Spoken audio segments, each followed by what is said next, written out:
जय हिंद दोस्तों, कैसे हैं आप लोग। तो आज हम बात करने वाले हैं master of horror season 2 episode 11 के बारे में, जिसका नाम है द ब्लैक कैट। एपिसोड की स्टार्टिंग में हमें एक काला बिल्ला दिखाया जाता है जिसका नाम प्लूटो होता है और वो एडगर नाम के राइटर और उसकी बीवी वर्जीनिया का पेट था। एडगर एक बहुत ही प्रचलित राइटर था और उसकी राइटिंग पे लोग फिदा थे। वो अपनी बीवी के साथ काफी खुशी खुशी रह रहा था और उसकी बीवी काफी ज्यादा सुंदर थी। एक रात जब वो अपनी बीवी के साथ इंटीमेट होने जाता है तो अचानक उसकी बीवी को खांसी होने लगती है। ये देख के वो काफी हैरान हो जाता है और तभी वो देखता है कि उसके मुंह से खून निकल रहा है। इससे उसे पता चलता है कि उसकी बीवी बीमार है, जिससे उसके दिमाग पे बहुत ज्यादा असर पड़ता है। अपनी बीवी को इस हालत में देख के वो काफी ज्यादा सदमे में आ जाता है और उसका मन अब काम में भी नहीं लग रहा था। वो अपने एडिटर के पास जाता है और उसे एक पोयम लिख के देता है। तो उसका एडिटर उससे कहता है कि वो पोयम के लिए नहीं बना है। अगर वो उसे पोयम लिख के देगा तो वो अपने पेपर के लास्ट पेज में उसे छापेगा, और अगर वो बढ़िया सी क्राइम हॉरर स्टोरी लिख के देगा तो वो उसे फ्रंट पेज पे छापेगा। एडगर उससे कहता है कि आजकल वो नहीं लिख पा रहा है, तो वो उससे कहता है कि वो कुछ ऐसा सोचे जो कि कभी किसी ने ना लिखा हो। वो ऐसी क्राइम हॉरर कहानी लिख के लाए जिसे सुन के सबके रोंगटे खड़े हो जाएं।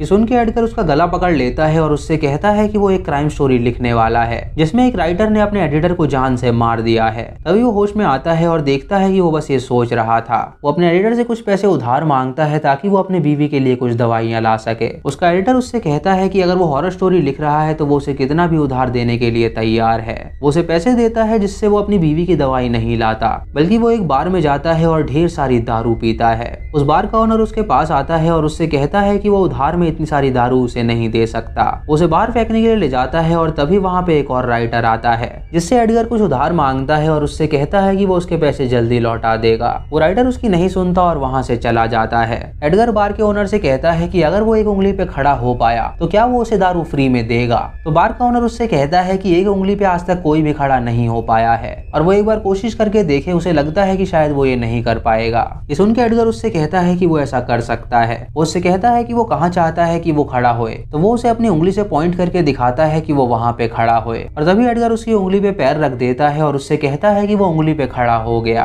ये देख के सभी लोग हंसने लगते हैं और वो ओनर उसे पीट के वहाँ से भगा देता है। जब एडगर अपने घर पहुँचता है तो वर्जीनिया एक आदमी से बात कर रही थी जो कि वहाँ पे उनका पियानो खरीदने आया था। एडगर उस आदमी से बात करता है और उससे कहता है कि वो पियानो को नहीं बेच सकता क्योंकि उसकी बीवी म्यूजिक को काफी पसंद करती है। वर्जीनिया उससे कहती है कि उन्हें ये पियानो बेचना ही होगा, नहीं तो उनके पास पैसे नहीं आएंगे उसकी दवाई के लिए। ये सुन के एडगर राजी हो जाता है और अपनी बीवी से कहता है कि आखिरी बार वो पियानो को बजा के दिखाए। और जब वर्जीनिया उसे बजाने लगती है तो अचानक उसके मुंह से ढेर सारा खून निकलता है। ये देख के वो आदमी हैरान हो जाता है और वहाँ से भाग जाता है और एडगर तुरंत डॉक्टर को बुलाता है। हम उस काली बिल्ली को देखते हैं जो कि वहाँ पे उस खून को आके चाटने लगती है। डॉक्टर उसकी बीवी का इलाज करता है और उसे एक डोज दवाई देता है। वो एडगर से कहता है कि उसने अभी तक उसके बाकी पैसे नहीं लौटाए हैं, जिसकी वजह से अब वो उसके घर में नहीं आएगा उसकी बीवी का इलाज करने के लिए। ये कह के वो वहाँ से चला जाता है, जिससे एडगर को बहुत बुरा लगता है।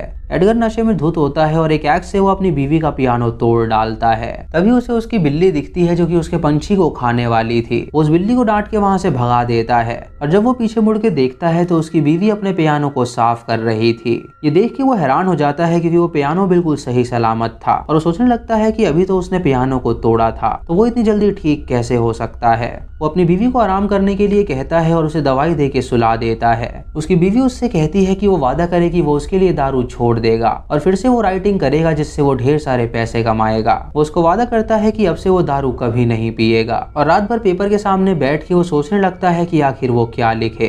तभी वो अपनी काली बिल्ली को देखता है जो कि उसकी फिश को पकड़ने की कोशिश कर रही थी। ये देख के वो उसे डांटता है और वो बिल्ली वहां से भाग जाती है। वो कुछ लिखने की ट्राई करता है लेकिन उसके दिमाग में कुछ भी नहीं आ रहा था, इसीलिए वो फेदर को शार्प करने लगता है, लेकिन उससे उसकी उंगली कट जाती है जिससे उसका खून निकलने लगता है और उसे बहुत गुस्सा आता है। तभी वो देखता है कि उसके एक्वेरियम से फिश गायब है, जिससे उसे लगता है कि शायद उसकी बिल्ली उस मछली को खा गई है। ये देख के वो उस बिल्ली को ढूंढने लगता है उसे जान से मारने के लिए, लेकिन तभी वो अपनी बीवी को खांसते हुए देखता है जिसके मुंह से ढेर सारा खून निकल रहा था। वो उसके पास जाता है और उससे कहता है कि वो हमेशा उसका ख्याल रखेगा। उसके पास ही बैठता है और उसे नींद आ जाती है और जब उसकी आंखें खुलती हैं तो वो बाहर जाता है पानी पीने के लिए। तभी वो देखता है कि उस बिल्ली ने उस पंछी को भी मार डाला है। इससे उसे बहुत दुख होता है और वो फिर से दारू पीता है और फिर उस पंछी को पकड़ के वो उसे जान से मार डालता है ताकि वो और भी दर्द बर्दाश्त ना कर सके। फिर उसकी नजर बिल्ली पे पड़ती है तो वो उसे पकड़ लेता है। उससे कहता है कि उसने उसके सारे पेट्स को मार दिया है और वही कारण है उसकी बीवी के बुरे हेल्थ के होने के। वो उस बिल्ली को ही अपने सारे दुख का दोषी मानता है और चाकू से वो उसकी एक आंख निकाल देता है। उस बिल्ली को इससे बहुत दर्द होता है और वो टेबल के नीचे जाके छुप जाती है। तभी उसकी बीवी वहां पे आती है और उसकी एक आंख निकली हुई देख के वो चिंता करने लगती है। वो एडगर से पूछती है कि आखिर ये सब किसने किया। तो वो उससे कहता है कि इस बिल्ली ने उनके सारे पेट्स को खा लिया है। तो वो उससे झूठ कहता है कि यहाँ पे एक दूसरी काली बिल्ली आई थी और उनकी बिल्ली उससे लड़ने लगी जिसके कारण उसकी एक आंख चली गई। वर्जीनिया उसकी हालत देख के उससे कहती है कि उसने उससे प्रॉमिस किया था कि वो दारू नहीं पिएगा। वो वर्जीनिया से माफी मांगता है लेकिन वर्जीनिया की हालत काफी खराब होने लगती है और वो अपना दम तोड़ देती है। अगले दिन वर्जीनिया का फ्यूनरल होता है जहाँ पे सभी लोग आए हुए थे।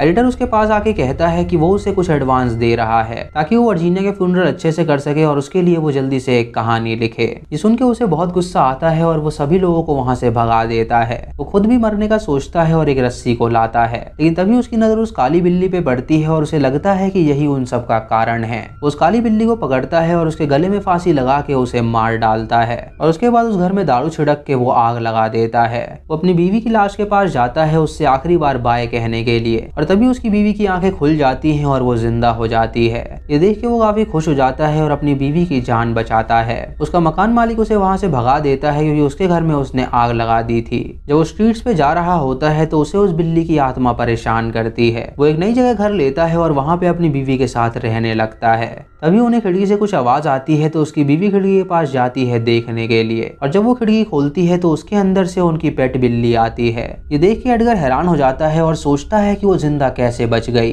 वो अपनी बीवी से कहता है कि ये उनकी बिल्ली नहीं हो सकती तो उसकी बीवी उसकी आंख दिखाती है जो कि फूटी हुई थी। उससे कहती है कि ये उन्हीं की बिल्ली है और ये वापस आई है। ये देख के एडगर हैरान हो जाता है और उसे लगता है कि शायद वो ये सब हेलुसिनेट कर रहा है। इसीलिए वो अपने कमरे के बेसमेंट में जाता है जहाँ पे उसने दारू छुपाई हुई थी। वो दीवार तोड़ के दारू निकालता है और उसे पीता है और तभी उसे वहाँ पे उस बिल्ली की आवाज आती है तो वो उसे मारने के लिए आगे बढ़ता है। वो एक एक्स उठाता है और उस बिल्ली को मारने के लिए आगे बढ़ता है लेकिन वो बिल्ली बेसमेंट में कहीं छुप जाती है ताकि वो उसे ना मार सके। तभी उसकी बीवी वहाँ पे आ जाती है और उससे पूछती है कि आखिर उसने दारू क्यों पी। तो वो उससे कहता है कि ये सभी उस बिल्ली का किया धरा है और वो उस बिल्ली को जान से मार के रहेगा क्योंकि वो एक डीमन है। उसकी बीवी उसे बताती है कि जानवर की कोई गलती नहीं होती तो वो उसकी बात मान लेता है और उससे कहता है कि वो ठीक कह रही है। तभी वो बिल्ली उसे आवाज लगाती है तो उससे बहुत गुस्सा आता है इसीलिए वो एक एक्स लेके उसे मारने के लिए आगे बढ़ता है। गलती से वो एक्स अपनी बीवी के मुंह पे मार देता है जिससे उसकी बीवी की मौत हो जाती है। ये देख के उसे बहुत डर लग जाता है और वो सोचता है कि आगे अब वो क्या करेगा।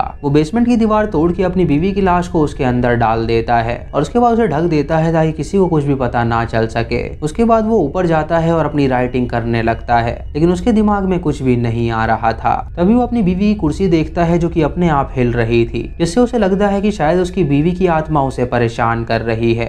तभी उसके घर के बाहर दो इंस्पेक्टर्स आते हैं जो कि उससे कहते हैं कि पड़ोसियों ने उसके खिलाफ उन्हें कंप्लेन करी है कि उसके घर में किसी के चिल्लाने की आवाजें आ रही थी। ये सुन के एडगर उनसे कहता है कि वो एक राइटर है और उसके घर में से ऐसी आवाजें आ ही नहीं सकती। वो उन्हें अंदर बुलाता है और उनसे कहता है कि वो छानबीन कर सकते हैं और जब वो लोग छानबीन करते हैं तो उन्हें वहाँ पे कुछ भी नहीं मिलता। एडगर उससे कहता है कि उसके पास एक बेसमेंट भी है तो वो उसे भी चेक कर लें और जब वो बेसमेंट में उन्हें ले जाता है तो वहाँ पे भी उन्हें कुछ नहीं मिलता। जब वो लोग वहाँ से जा रहे होते हैं तो दीवार के पीछे से एक लड़की के चिल्लाने की आवाज आती है। ये देख के इंस्पेक्टर रुक जाते हैं और दीवार को तोड़ने लगते हैं और उस दीवार के अंदर से उन्हें उसकी बीवी की लाश मिलती है जिसके ऊपर वो काली बिल्ली चिल्ला रही थी। ये देख के एडगर वहाँ से भागने लगता है और इंस्पेक्टर उसका पीछा करते हैं। एडगर अपने आप को अपने कमरे में लॉक कर देता है और तभी उसे अपने रूम में उसकी बीवी नजर आती है। उसे देख के वो बहुत रोता है और उसे गले लगा लेता है और तभी वो काली बिल्ली भी वहाँ पे आती है जो कि बिल्कुल सही सलामत थी। एडगर ये देख के समझ जाता है कि जो कुछ भी वो सोच रहा था वो सब उसका हेलुसिनेशन था और अब से वो दारू क्विट कर देगा और अपने परिवार के लिए लिखेगा। अगली सुबह वो अपने घर में बैठ के एक कहानी लिखता है जिसका नाम होता है द ब्लैक कैट और उसमें वो वही कहानी लिखने वाला था जो कि उसने हेलुसिनेट किया था। दोस्तों इसी के साथ ये एपिसोड यहीं पे खत्म हो जाता है। आपको एपिसोड कैसा लगा आप हमें कमेंट सेक्शन में जरूर बताएं। चैनल पे नए हैं तो इसे सब्सक्राइब करें और बेल आइकन दबाएं नोटिफिकेशंस के लिए और मूवी लिंक्स के लिए आप हमें टेलीग्राम पे फॉलो कर सकते हैं। दोस्तों वीडियो को लाइक और शेयर करना बिल्कुल मत भूलिएगा। तो मैं मिलता हूँ आपको अगली वीडियो में, तब तक के लिए जय हिंद।